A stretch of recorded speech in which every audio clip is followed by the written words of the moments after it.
Assalamualaikum warahmatullahi wabarakatuh. Selamat pagi teman-teman sekalian. Selamat pagi Pak Rusdi. Terima kasih atas kesempatan yang diberikan kepada kami kelompok 1. Dalam kesempatan kali ini kami kelompok 1 akan memaparkan materi terkait dengan bab 3, bagian ketiga dari buku Cost Analysis and ABC Costing for Government. Dalam bagian ini ada 3 bab. Yang pertama itu ABC Costing, yang kedua sistem informasi, yang ketiga cost cutting. Langsung kita mulai saja ya. Untuk ABC Costing, ABC Costing itu sendiri sebenarnya adalah metode akuntansi yang tujuannya untuk mengestimasikan biaya atas sebuah produk atau jasa layanan yang diberikan. Nah, bagaimana caranya?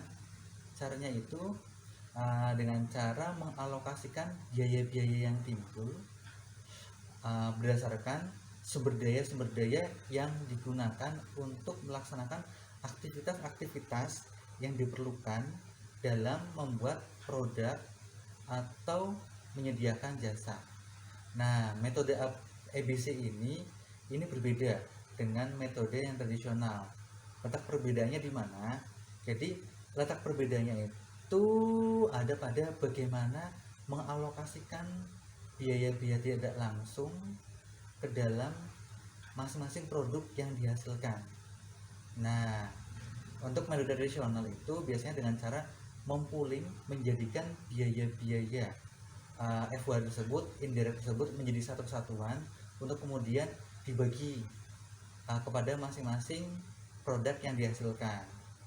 Nah, biasanya dasar bagiannya itu menggunakan jumlah jam kerja. Namun berbeda dengan ABC Costing. Untuk ABC Costing sendiri, dia membagi indirect tersebut, mengalokasikannya ke dalam sebuah aktivitas-aktivitas yang diperlukan untuk menyusun atau membuat sebuah produk. Setelah dialokasikan, diidentifikasi ke dalam aktivitas-aktivitas, selanjutnya biaya tersebut dialokasikan kepada masing-masing produk dengan cara apa?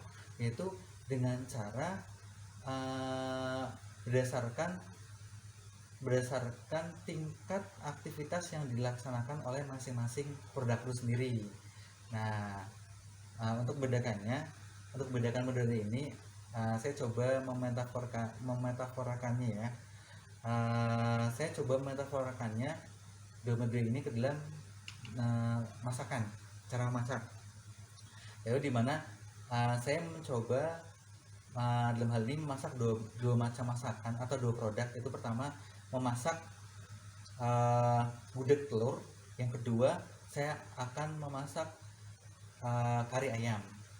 Nah, saya akan menggunakan dua cara dalam masak. Yang pertama menggunakan metode tradisional dan akan menggunakan metode ABC.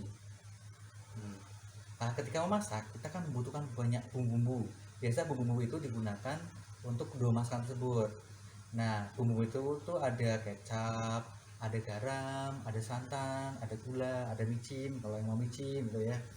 Nah, jadi di situ dengan metode satu itu, metode tradisional, kita menggabungkan semua bumbu-bumbu tersebut, bumbu yang diperlukan untuk membuat dua makanan itu kita gabungkan, kita udek-udek, kita campur. Habis itu setelah kita campur, kita bagi tuh terhadap dua makanan tersebut. Kita bagi pada tadi gudeg telur dan kepada kari ayam.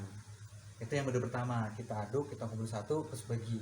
Yang kedua dengan mode ABC itu kita tentukan satu bumbu tersebut. Jadi untuk kari ayam kita butuh kecapnya berapa? Untuk gudeg kecapnya lebih banyak, pastinya lebih banyak ya karena dia rasanya manis.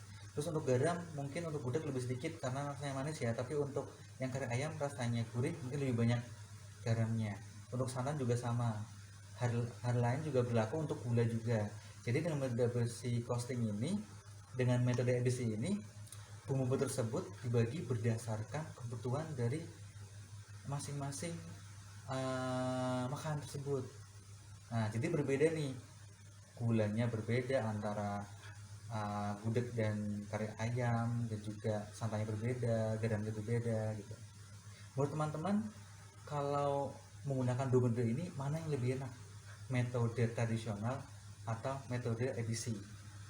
Nah, tentunya teman-teman akan menjawab metode ABC kan ya. Kenapa? Karena metode ABC ini akan menghasilkan makanan-makanan yang cita rasanya cukup enak, pas gitu. Nah, begitu juga dengan metode ABC costing. Dengan metode ABC costing ini, jadi biaya untuk produk yang dihasilkan atau jasa yang dihasilkan itu akan lebih akurat jika dibandingkan dengan biaya tradisional yang menggabungkan FON-nya, setelah itu baru dibagi terhadap produk-produknya. Nah, sebenarnya ABC ini berguna untuk apa aja? Untuk pemerintahan, ABC ini berguna untuk yang pertama untuk tadi ya, untuk menentukan biaya sebuah produk atau layanan. Jadi dengan kita mengetahui biaya produk layanan dengan lebih akurat, kita bisa menentukan sebenarnya biayanya berapa. Kita akan bikin atau kita akan beli saja. Jadi jika kita bisa membuat lebih murah, kenapa kita harus membelinya gitu. Yang kedua, dengan ABC ini kita bisa menghilangkan aktivitas-aktivitas yang tidak berfaedah, tidak menambah nilai. Sehingga dengan menghilangkan aktivitas tersebut, kita bisa melakukan efisiensi. Di sisi lain kita tapi tidak mengurangi kualitasnya. Karena apa? Yang kita hilangkan itu aktivitas-aktivitas yang tidak menambah nilai guna. Nah, untuk yang ketiga, ABC costing ini juga bisa digunakan sebagai dasar untuk melakukan penganggaran. Jadi ketika pemerintah untuk misalkan tahun depan akan menyediakan 2000 layanan, misalkan 2000 layanan untuk apa gitu. Jadi kita sudah tahu berapa biaya layanan per satu layanannya, kita bisa memperkirakan berapa sih biaya untuk menyediakan 2000 layanan. Nah, mungkin itu cukup dari saya. Untuk selanjutnya akan dijelaskan oleh Mas Arif. Baik, selamat siang teman-teman. Saya akan melanjutkan bahasan yang disampaikan Mas Akbar tadi di chapter 12 ya. Sekarang kita akan membahas chapter 13 tentang sistem informasi yang berkaitan dengan activity based costing yang tadi disampaikan Mas Akbar. Nah, kalau kita memilih menggunakan sistem informasi, maka paling tidak harus ada 5 fungsi yang ada dalam sistem itu. Yang pertama adalah administrasi sistemnya. Tentu sistem yang kita gunakan pasti harus jelas, dia bisa menyimpan pekerjaan kan pasti ya. Sistem administrasinya harus jalan. Termasuk bagaimana sistem itu menjamin keamanannya. Karena terkait pemerintahan, ini keamanan kan menjadi isu yang sangat penting. Kemudian yang kedua terkait pengolahan data atau bagaimana data bisa diolah. Nah, kalau sistem yang biasa kita gunakan adalah Microsoft Excel. Nah, kemudian data-data yang berkaitan dengan pekerjaan di pemerintahan itu Microsoft Excel misalkan untuk menghitung cost. Tentu sistem harus bisa memastikan data tersebut bisa dibaca, diolah untuk kemudian diaplikasikan ke dalam activity based costing tersebut. Nah, yang ketiga terkait cost assignment, ini yang berkaitan dengan alokasi cost yang tadi sudah dijelaskan oleh Mas Akbar. Yang keempat, klasifikasi cost. Nah, sistem harus bisa memastikan cost terklasifikasi dengan baik. Nah, ada ruang-ruang yang disediakan oleh sistem bagaimana mengklasifikasikan mana cost material, mana cost pembantu dan sebagainya. Ini tentu harus disediakan dengan bagus klasifikasinya. Yang terakhir terkait monitoring, sistem harus bisa memastikan eksternal datanya atau hasilnya bisa digunakan untuk monitoring oleh penggunanya gitu. Kemudian kalau kita sudah menentukan menggunakan sistem, maka pertanyaan selanjutnya adalah bagaimana kita mengadakan sistem itu. Ada 3 pilihan. Yang pertama, kita membangun sendiri sistemnya dengan kelebihan dan kekurangannya. Yang kedua, kita membeli satu sistem khusus terkait activity based costing. Yang ketiga, kita bisa membeli sistem yang lebih komprehensif, jadi tidak hanya terkait ABC. Kalau sistem yang komprehensif itu dia mungkin bisa terkait dengan penganggaran, penggajian, sistem SDM gitu. Jadi kita membeli satu sistem utuh. Nah, buku ini memberi advice yang paling baik adalah pilihan kedua. Jadi sistem yang kita beli adalah sistem yang khusus tentang activity based costing, karena dia lebih khusus, lebih detail, tidak terlalu kemana-mana. Jadi lebih, itu pun sebenarnya activity based costing yang kedua itu ada kelemahannya juga, karena data keuangan mungkin hanya sekitar 20%, sisanya adalah data operasional. Tapi itu masih lebih bagus daripada yang komprehensif, sekalipun itu lebih banyak yang nggak terpakai. Kalau yang kita menggunakan home ground system, mungkin dalam jangka panjang akan repot ya. Belum lagi kalau sumber daya dipindah-pindah, menjadi akan sangat repot.